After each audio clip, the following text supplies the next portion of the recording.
Everybody have a seat, have a seat, have a seat. Everybody have a seat on the floor. Not on the ceiling, not on the door. Everybody have a seat on the floor. Hey, boys and girls. We left off last time at an exciting part when Omri's friend Patrick was asking, "Can't I please just have one of my own?" He wants to bring a plastic figure to life. And we had to stop. Well, guess what the next chapter is called? Cowboy. Do you remember what Patrick has in his pocket that he offered to give Omri at school? This is going to get exciting. Chapter 8. Omri gaped at him. He hadn't thought of this, but of course, now that he did, it was obvious. No boy who knew the secret could possibly rest unless he had a little live person of his own. Patrick, it's not like you think. Just something to play with. Of course not. You've explained all that. Now just let me put... But you have to think about it first. No. Stop, you can't yet. And anyway, I don't agree with you using one of mine. Omri didn't know why he was so reluctant. It wasn't that he was mean. He just knew somehow that something awful would happen if he let Patrick have his own way. But it wasn't easy to stop him. Omri had grabbed him, but he wrenched free. "I've got to," he panted. "I've got to." He stretched out his hand toward the pile of soldiers again. They struggled. Patrick seemed to have gone a bit crazy. Suddenly, Omri felt the rim of the tin plate under his shifting feet. He shoved Patrick out of the way, and they both stared downward. The plate had tipped. The fire slipped off onto the carpet. Little Bear, with a yell, had leaped clear and was now waving his arms and shouting horrible things at them. His roast meat had disappeared under Omri's foot, which instinctively stamped down on the fire to put it out. He felt a squishy feeling under his shoe. "Now look, we've spoiled the meat," he shouted at Patrick. "If all you can do is fight, I wish I'd never brought you here." Patrick looked mullish. "It was your fault. You should have let me put something in the cupboard." Omri lifted his shoe. Underneath was a nasty mess of burned stuff. Squashed meat, the bent erector set. Little Bear let out a wail. "You no great spirit, only stupid boy. Fight, spoil good meal. You feel shame." "Maybe we can rescue it." He crouched down and disentangled the meat from the mess, burning his fingers. He tried to brush it clean, but it was no use. It was all mixed up with the smelly stuff of the firelighter and stuck with bits of carpet hairs. "I'm terribly sorry, Little Bear," he mumbled. "No good sorry. Little Bear hungry, work all day, cook meat. Now what eat? I'll chop you down like a tree." And to Omri's horror, he saw Little Bear run to where the battle axe was lying, pick it up, and advance toward his legs, swinging it in great circles as he came. Patrick fairly danced with excitement. "Isn't he fantastically brave, though? Much more than David with Goliath." Omri felt the whole thing was going too far. He removed his leg from harm's way. "Little Bear, calm down. I've said I'm sorry." Little Bear looked at him, blazing-eyed. Then he rushed over to the chair Omri used at his table and began chopping wedges out of the leg of it. Stop! Or I'll put you back in the cupboard." Little Bear stopped abruptly and dropped the axe. He stood with his back to them, his shoulders heaving.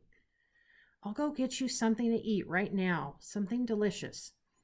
Go and paint. It'll make you feel better. I won't be long." To Patrick, he said, "Hang on. I can smell supper cooking. I'll go down and get a bit of whatever we're having." And he rushed downstairs without stopping to think. His mother was dishing up a nice hot stew. "Can I have a tiny bit of that, Mom? Just a little bit in a spoon? It's for a game we're playing." His mother obligingly gave him a big spoonful. "Don't let it drip," she said. "Does Patrick want to stay for supper?" "I don't know. I'll ask." Were you two fighting up there? I thought I heard thumps. No, not really. It was just that he wanted to do something that I. Omri stopped dead, as if frozen to the ground. He might have been frozen. His face was so cold. Patrick was up there with the cupboard and 2 biscuit tins full of little plastic figures alone. Omri ran. He usually won the egg and spoon contest at the school sports, which was just as well. It's hard enough to carry an egg in a spoon running along a flat field. It's a great deal harder to carry a tablespoonful of boiling hot stew steady while you rush up flights of stairs. And if most of it was still there when he got to the top, it was more by good luck than skill, because he was hardly noticing the spoon at all. All he could think of what must be happening in his room, and how much more of it would happen if he didn't hurry. What's he thinking? He burst in through the door and saw exactly what he dreaded. Patrick bent over the cupboard, just turning the key to open it. What? Omri gasped out between panting breaths, but he had no need to go on. Patrick, without turning around, opened the cupboard and reached in. Then he did turn. He was gazing into his cupped hands with eyes like huge marbles. He slowly extended his hands toward Omri and whispered, "Look." Omri, stepping forward, had just time to feel intensely glad that at least Patrick had not put a whole handful of figures in, but had only changed one. But which? He leaned over, then drew back with a gasp. It was the cowboy and his horse. The horse was in an absolute panic. It was scrambling about wildly in the cup of Patrick's hand, snorting and pawing, up one minute and down on its side the next, stirrups and reins flying. It was a beautiful horse, snow white with a long mane and tail, and the sight of it acting so frightened gave Omri heart pains. As for the cowboy, he was too busy dodging the horse's flying feet and jumping out of the way when it fell to notice much about his surroundings. He probably thought he was caught in an earthquake. Omri and Patrick watched, spellbound, as the little man in his plaid shirt, buckskin trousers, high-heeled leather boots, and a big hat scrambled frantically up the side of Patrick's right hand, and dodging through the space between his index finger and the thumb, swung himself clear of the horse, only to look down and find that he was dangling over an empty space. His hat came off and fell slowly like a leaf, down, down, down to the floor so infinitely far below. The cowboy gave a yell and scrabbled with his feet against the back of Patrick's hand, hanging on for dear life to the ridge beside his thumbnail. "Hold your hand still," Omri commanded Patrick, who in his excitement was jerking them nervously about. There was a moment of stillness. The horse stood up, trembling all over, prancing about with terror. Beside his hooves was some tiny black thing. Omri peered closer. It was the pistol. The cowboy had now recovered a little. He scrambled back through the finger gap and said something to the horse that sounded like, "Whoa, back, steady, fella."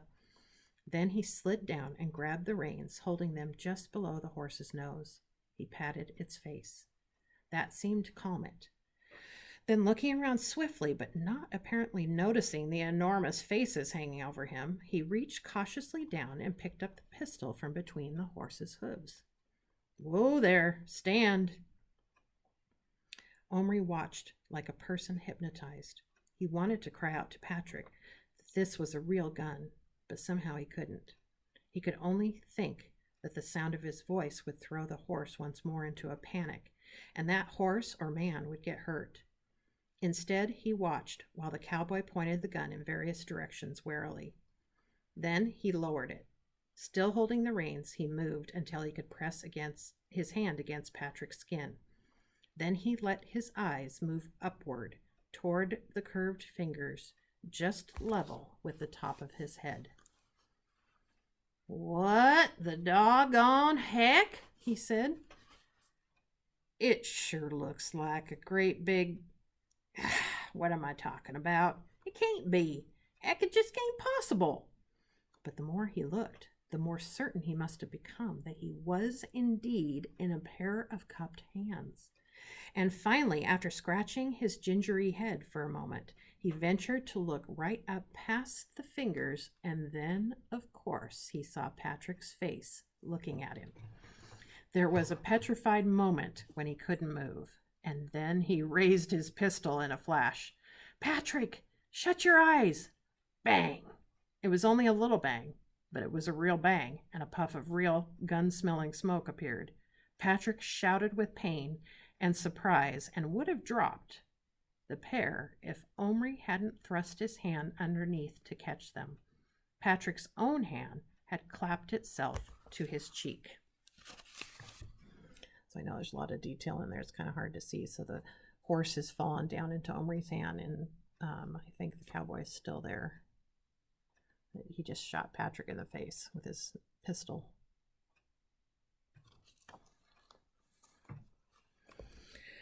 "Ow! Ow! It hurts!" "Serves you right, I warned you," said Omri, and then he felt sorry and said, "Let's have a look." Gingerly, Patrick took his hand down. A drop of blood had been smeared on his cheek, and by peering very close, Omri could see something very like a bee's stinger embedded in the skin. "Hang on, I'll squeeze it out." Ow! A quick squeeze between his thumbnails, and the almost invisible speck of black metal, which had only just penetrated the skin, popped out. He shot me," Patrick got out again in a shocked voice. "I told you. My Indian stuck a knife in me," said Omri, not to be outdone. "I think we ought to put him back.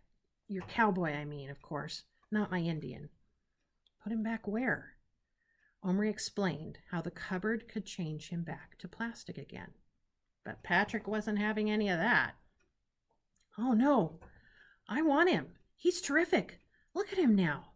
Patrick feasted his eyes admiringly on the little cowboy, who, ignoring the giants whom he clearly thought he must have imagined, was doggedly dragging his horse across Omri's quilt as if he were wading through the dunes of some infinite pale blue desert. Omri reached for him determinedly, but Patrick stepped into his path. "Don't touch him. I bought him. I changed him. He's mine." "You bought him for me." "You said you didn't want him." "Well, but the cupboard's mine, and I told you not to use it." "And so what if I did? Anyway, it's done. He's alive now, and I'm keeping him. I'll bash you right in if you take him. Wouldn't you bash me if I took your Indian?" Omri was silent. That reminded him. Where was Little Bear? He looked around. He soon spotted him at the other side of the room, busy with his paints. Some beautiful, minute designs showing turtles, herons, and beavers, mainly in red and yellow, had appeared on the side of the teepee. As Omri crouched beside him to admire them, Little Bear, without looking at him, said, "You bring food? I very soon die if not." Omri looked around. What had he done with a spoonful of stew? But soon he saw that he put it down on the table without thinking. There it sat, tilting slightly and spilling a few drops of gravy, but still steaming. He hurried to get Little Bear's, or rather Action Man's, mess tin. The paper plate had gone all soggy, and carefully filled it with the hot, savory stuff. "Here you are." Little Bear stopped work, laid down his paintbrush, and sniffed eagerly. "Ah, good." He sat down cross-legged among the paint lids to eat, dipping some of yesterday's stale bread in as a spoon.